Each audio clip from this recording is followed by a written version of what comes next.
નમસ્કાર દર્શક મિત્રો, રામ રામ બધાને. તો કેરીની સિઝન આવી ગઈ છે ફૂલ. અત્યારે ખૂબ સારો પાક છે કેરીમાં, કચ્છની કેસર કેરી. અને અત્યારે આપણે ઉતારી રહ્યા છીએ. આ એકદમ ઝાડ ઉપર પાકેલા આંબા હોય એ જ આપણે ઉતારી છીએ. અત્યારે નીચે કેટલા બધા પાકીને પડી ગયા છે અને એ જ ઉતારીને વેચવાના. એનો ટેસ્ટ જે નોર્મલ બજારમાં આવે એના કરતાં ઘણો ફરક હોય છે. દેખાડું તમને. જો નીચે પડેલા છે એકદમ પાકેલા, સીધા ઝાડ ઉપર પાકેલા.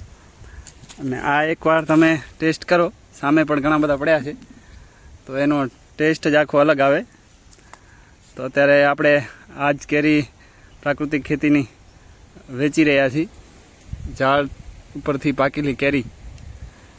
અને જે લોકો સમજે છે તે વાડીએથી આવીને લઈ જાય છે. અને એકાદ તમને કાપીને પણ દેખાડીશ, ઝાડ ઉપરની જ પાકેલી કેરી. ખૂબ જ જોરદાર સ્વાદ હોય એનો.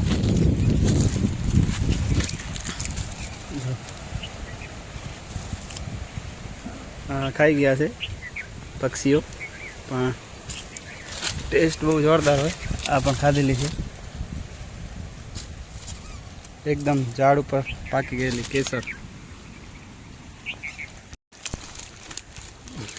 લોકો એમ કહે છે કે આનો ભાવ વધારે કેમ? તો સારી વસ્તુનો ભાવ તો હોય જ, કારણ કે આમાં મહેનત ઘણી વધી જાય છે.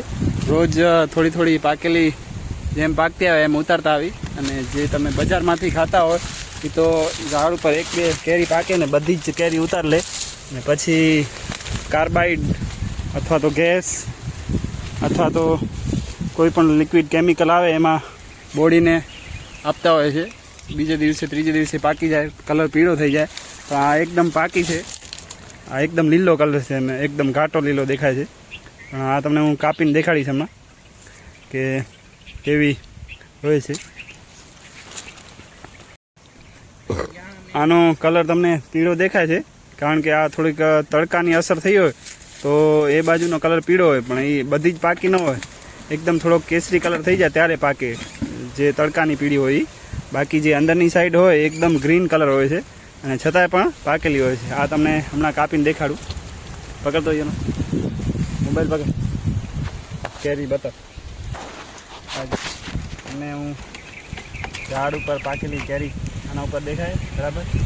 આના ઉપર જુઓ, આપણે ચાકાથી કાપસી.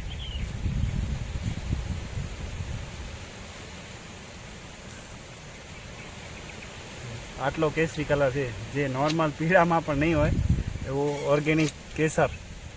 એકદમ પાછળ ગ્રીન અને એકદમ છતાં પણ પાકેલી. અને આનો જે ટેસ્ટ આવે એનો સ્વાદ જ અલગ હોય. મારો સિંદલી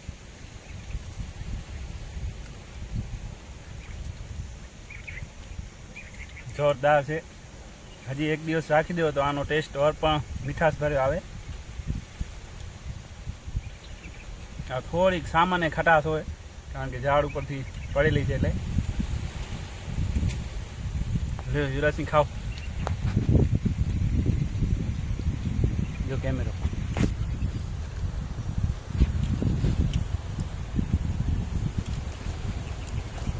મજા આવી?